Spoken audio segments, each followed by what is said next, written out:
Is there something that you specifically look at when you go into a new market that gives you that feeling of, oh, yeah, this is a nice place to kind of be in terms of the growth perspective of this country or this new market? Or is there something you look at that you're like, on paper, it looks good, but in reality, once you're in the space, you're like, nah, this is not a place to be in at all. Do you know what, O'Brien? Taxi drivers are some of the best information that you can get about it. So if you look at the GDP, if you look at all the paperwork for any kind of information on a country, you can make decisions, and that's perfectly fine. But when you get on the ground in there, the taxi drivers can tell you about electricity outages, internet outages, how easy it is for contracts to be broken. Are contracts stable within the company? They're a wealth of information. So the things I look for personally: can you hire middle management quickly, good people? Is there a lot of churn within the industry that you're looking for? Is there a lot of talent available to come and work for you? Hi, welcome to the show. If this is your first time here or you are a returning listener or viewer and you haven't done so yet, hit the like and subscribe button down below. Be much appreciated. Of course, if you're very intrigued with regards to what's happening in the startup scene, definitely hit that like and subscribe button down below, and hope you look forward to the show.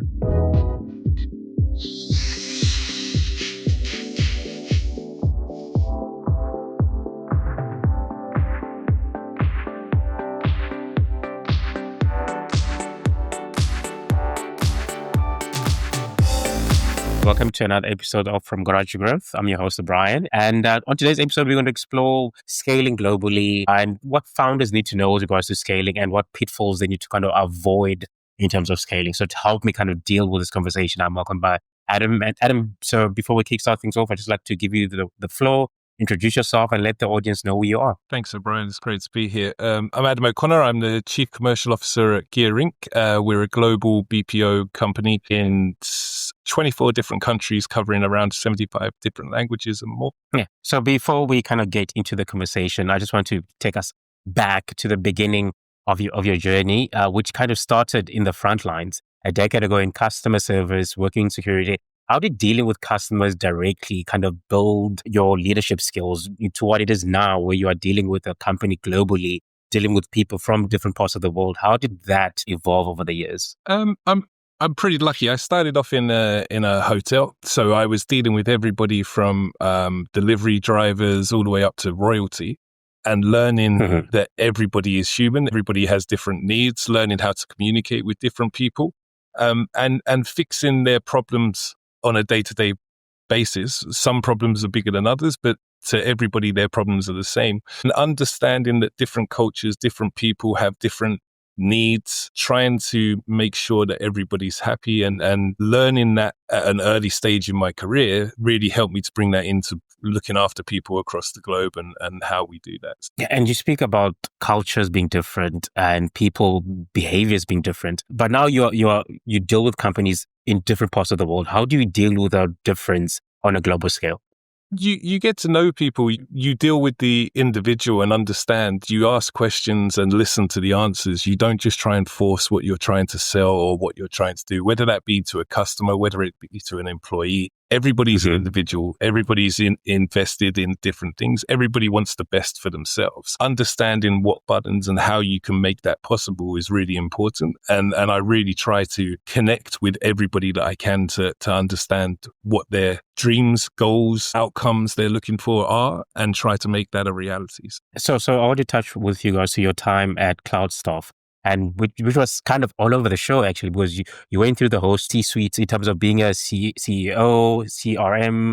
You were everywhere. So was there a moment where, let's say you were the CEO, where you had built a system, now you are the chief operating officer, now you're looking at the system that you built before, you're like, oh, this is actually not working. Was there a moment where you had to change something you had to build and go like, let me shift this for the betterness of the business? Well, obviously being in revenue generating roles and the sales and marketing function, you try to bring people in, you understand the customer, you build everything.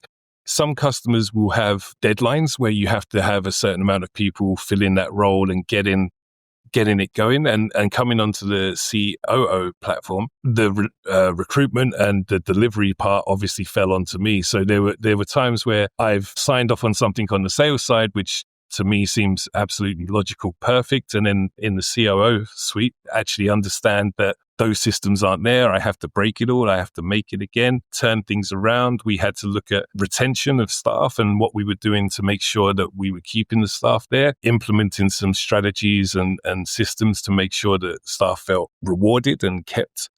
So there were a few things that I realized moving across that weren't in place that needed to be in place to really fulfill what we were selling. So yeah, there were a few times, Brian. So. And the other thing now that you are in this higher role now, you're a big believer of delegating outcomes and our tasks to employees and whatnot.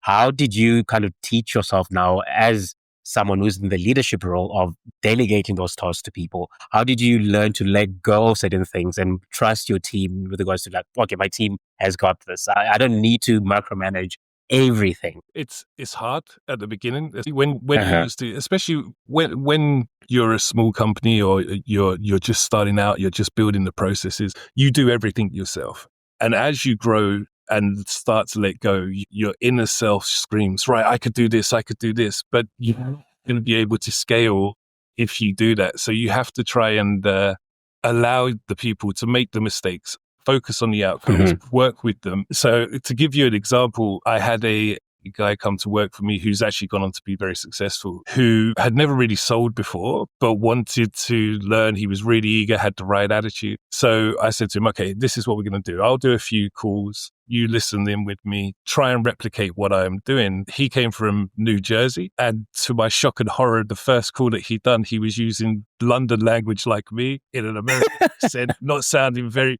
And oh my God, what can I do here? After the call, we obviously had a talk. We laughed about it. We coached a bit. We worked through it. I said, when I say try and understand what I do, it doesn't mean try and replicate the words and everything and a really bad English accent. Try to understand the principles, try to understand the methodology, try and understand, but most of all, understand the customer. And he's now gone on to be a CEO himself in his own nice. and he's doing really, really well, which is fantastic. So it's about facing those fears of, I could do this better. You could do it better possibly in the beginning, but until you allow those people to do the task and understand and build, you're never going to be able to scale. So that's what you have. I think that's the other thing about you, that you kind of focus on the whole teaching aspect, and you're a big proponent of teaching within the workplace. What mechanisms do you put in place to kind of foster this environment of teaching? I think I know it's a buzzword and people use it all the time, but culture is the most important thing. To be able to teach and to learn, there can be no worry. People need to be able to speak up without the fear of reprisals. If one of my team has an issue, I want them to say it, even if that issue is me. That way we can talk through it as a group. We can make sure that we're getting to the root cause and people can learn from it. We try to have open conversations across the whole team, across the globe. Some cultures, you can't criticize things in front of people because that's against the culture. So you have to learn ways to make that go through the whole team and work through that. But functioning within a team where a rising tide floats all boats. So if one person wins, we celebrate it as a team. It's not individual, and everybody buys into the team ethic. And I think that's how we reach each other. And the thing about culture, it's very important, especially because most companies are built on this idea of this is the company's culture. But now you are operating on a global scale. You're operating with people with different languages as well. How do you build that cohesive culture on a global scale? I think what's important is the outcome or the core value. The core value is the most important. How you get to that is not a ritual. The outcome is the ritual. So when you're putting the culture in place, for example, transparency, which is something that I really value within the team, with customers, with everything. In some places that may be, we can have a group discussion, as I was touching upon before, and everybody can say what they need in front of other people and call people out or do whatever they need to. Whereas in other cultures, that can be seen as confrontational and not the way to do it. You put the outcomes and the core value as the culture around the world, and you allow the local teams to develop how we get to that and work with them on that side. And the other thing, looking at scaling, it's you need to apply systems. What do you think has been the biggest thing that you've seen when companies try to scale globally that has led them to fail? And what mechanism does a company need to put in place to kind of succeed when scaling into other places? I think, again, it's companies try to do the same thing and roll it out across the board, and that doesn't work. These are the outcomes. We have to adapt to each individual environment that we're in. We know that what the core principles are, but how we do that has to be led by people with knowledge of how to do it. So when you're entering into a new market or you're working with new markets, you have to understand that you don't know everything. You have your core values that you don't shift on, you don't change. You know, for example, as I was saying, the transparency part. But the locals will know the local nuances and how to get to that and what to do to be able to achieve what you want. You have to trust in your local managers. You have to find the local managers that really work to be able to do that. And the other part of scaling is dealing with the legislation, the laws, labor laws within the other country. How do you build a bulletproof company within a different space that kind of covers that country's legislation? I think you have to build from the start with that regulation in mind. So whether that be GTRP, whether it be human resources, whatever it may be, you have to build with the regulations in mind. If you try and bolt it on at a later date, it just doesn't work. And obviously things change as you grow. Governments change policies, things come into place. But if you build a solid foundation that is regulatory in the markets that you're in, when they make that change, everybody's going through the same thing, and it becomes speed humps rather than blockers, if that makes sense. So it might slow you down a little bit, but it's not so hard. Whereas if you haven't done that before you move into it, it becomes a blocker and it can really slow progress and can make you fail. So I think it's really important that you're always there. You have your legal team or legal advisors involved from the very beginning to make sure that you're on a solid foundation, and that way it makes it a lot easier to maneuver. And is there something that you specifically look at when you go into a new market that gives you that feeling of, this is a nice place to kind of be in terms of the growth perspective of this country or this new market? Or is there something you look at that you're like, on paper it looks good, but in reality, once you're in the space, you're like, nah, this is not the place to be in at all? Do you know what, O'Brien? Taxi drivers are some of the best information that you can get about it. So if you look at the GDP, if you look at all the paperwork for any kind of information on a country, you can make decisions, and that's perfectly fine. But when you get on the ground in there, the taxi drivers can tell you about electricity outages, internet outages, how easy it is for contracts to be broken. Are contracts stable within the company? They're a wealth of information. So the things I look for personally, can you hire middle management quickly, good people? Is there a lot of churn within the industry that you're looking for? Is there a lot of talent available to come and work for you? We tend to open offices in locations that are better for the staff. So we look for where the staff will be living, and we won't try and put an office an hour away from that, because your churn rate is going to be a lot higher. If you can find an office where people are living, it's easy for them to commute, the infrastructure's there, it's okay. Making sure that in some countries, we still have to sign 5 different copies of contracts, physically sign, you can't use electronic. Others obviously have moved on and things. So understanding all of these little nuances, and again, asking the locals, understanding before you actually pull that trigger. Some places look amazing on paper, but when you actually get down to it, they're a lot harder than you think they would be. So yeah, that's kind of the things that we look for. And what's that organizational system that you have to put in throughout each company that lets you sleep at night with regards to expecting like what system you've operated, let's say in the US, is working in the UK, and every customer is receiving the same level of trust, feedback that each company that you're building is receiving? How do you put those in, and what do you need to have to kind of create the system?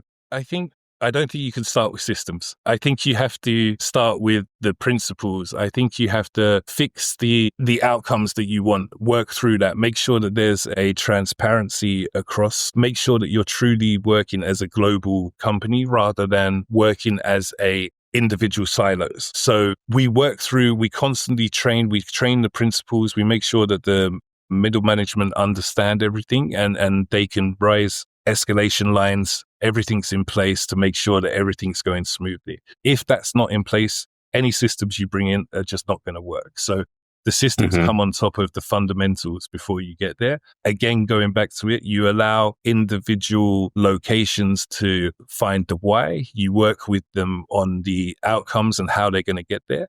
but they tend to know a lot of the markets better than you would yourself by the nuances. Obviously, as your career goes on, you understand more, you learn more, but the local people can work through it. They understand what the customers expect. They understand what the expectations of everybody are. And we hold each other accountable, whether that's me, whether it's a frontline worker, we all hold each other accountable and 360 it. So, And when do you know your company is ready to scale? Like, what's something you look at within your company that makes you feel like, okay, it's time to go beyond this market that we're in now? Customers looking for it, making sure that you're ready to expand. In terms of the growth, I look at the talent that's available. I look at the cost infrastructure. I look at the benefits. I look at what the market and customers are looking for. In terms of, for example, in one location, the cost may be spiraling pretty high because of natural factors. As within our industry, as certain locations become more popular, wage pressure rises. So you have to then try to find other locations where some customers are looking for the greatest talent at the cheapest cost. That's just part and parcel of our industry. So where's the next emerging market that can have the right infrastructure, the right people, the right setup to really succeed and grow?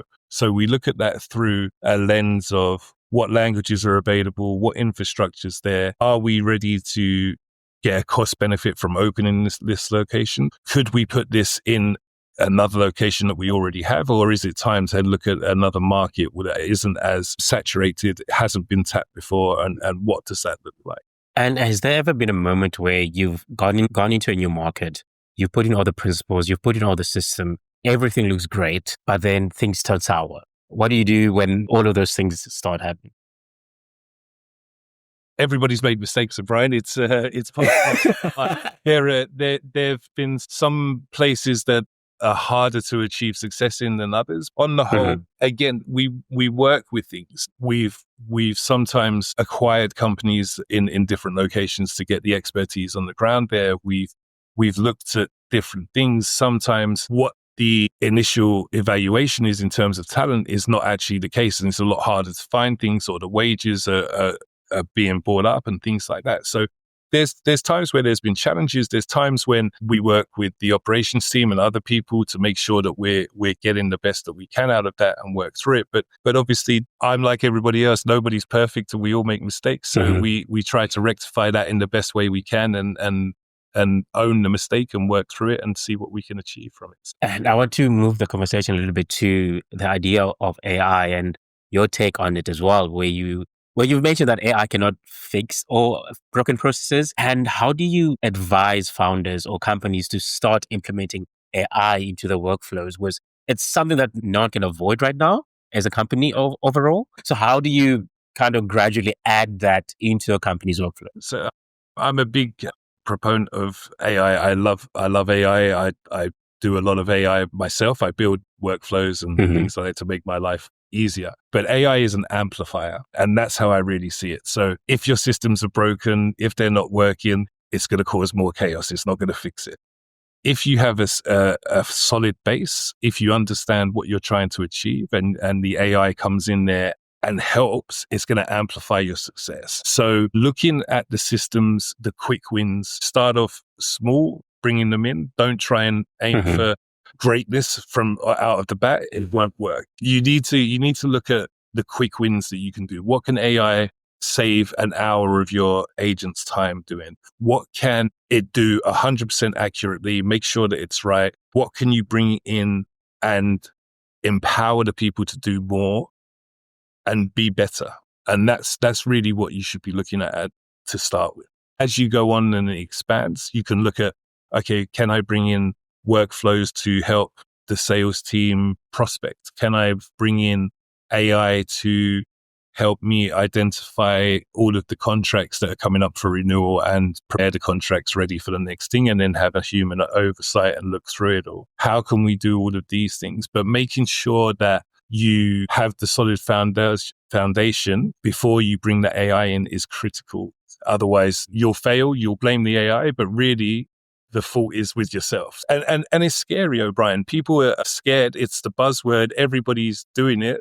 Not many people know how to do it successfully at the moment. And that's the issues. Most people, when they think of AI, I'd say probably 90%, 95% of people think of ChatGPT and asking it a question and then giving it back. But it's so much more powerful. You can harness it to do a lot of work, and it's not going to replace people en masse. A lot of companies are thinking that. A lot of people are thinking that at the moment. We are getting to a stage where it's going to eliminate some of the low-level jobs. Those people working in those jobs will shift from those jobs to training the AI, making sure that the AI, there's going to be jobs within AI that aren't there yet.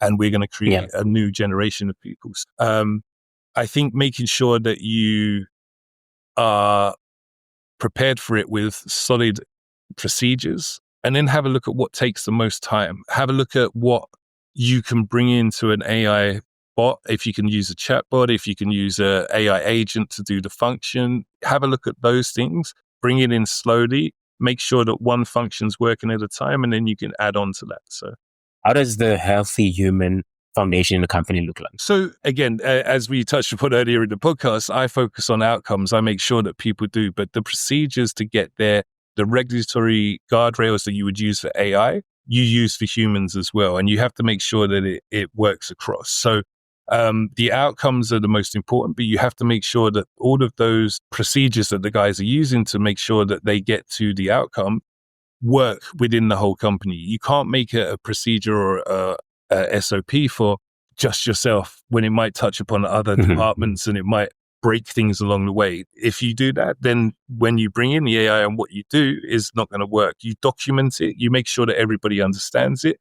You make sure that there's only one owner per outcome as well. If two people own an outcome, nobody owns an outcome because it doesn't work that way. So within that, you make sure that you can build the solid foundation, then you can start layering AI in. There's cases within our industry where AI is coming in and you still need that human element. So, yeah. And we're talking about scaling, and scaling is all about constantly building, breaking, until you have a foundation that's solid and that's working.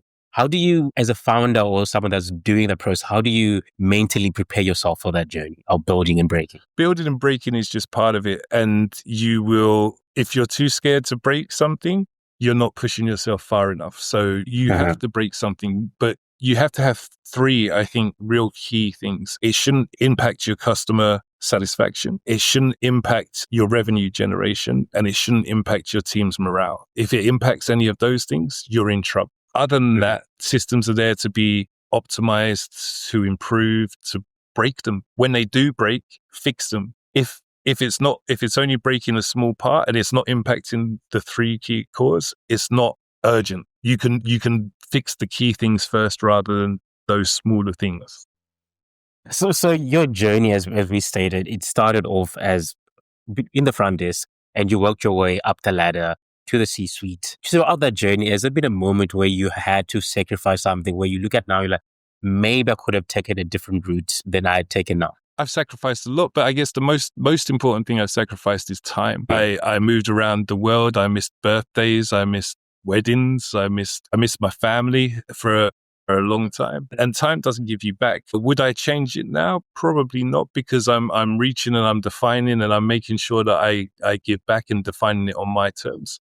But there's been, 3 a.m. flights. There's been 4 a.m. calls. There's been rushing around like a headless chicken and not being able to get to events. But that's part and parcel of building something. And I always look at not just myself, but my team and what I've achieved for them and what they've progressed onto from where they were, as well as myself, makes it worth it. And finally, to kind of end things off, for the listeners who's at the beginning of their journey, who's contemplating building things, breaking things, what's that one piece of advice that you would love, that you had known yourself at the beginning of this journey, that you'd love to pass on to someone else? Don't be scared to push yourself.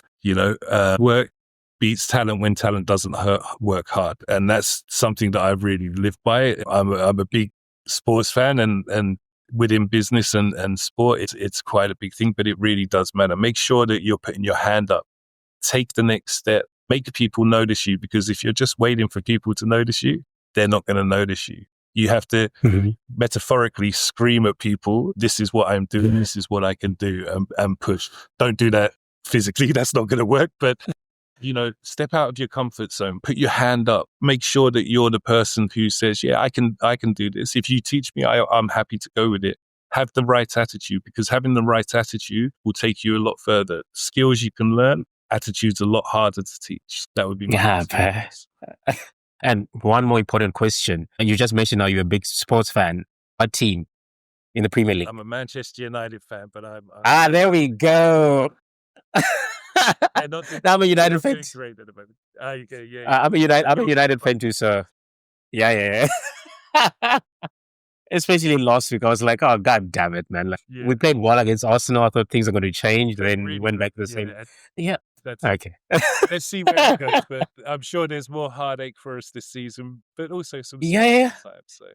Yeah, it's still early days. So the other thing, if people want to reach out, want to talk to you, where do they go? They can contact me on my email, adam@gearinc.com. They can go to our website, www.gearinc.com, and they can find me on LinkedIn as well. So happy for anybody to connect. And if anybody wants to have a chat, I'm always available when I have the time. Yeah. Well, Adam, thanks so much for being on the show. And that is it from Garage to Growth.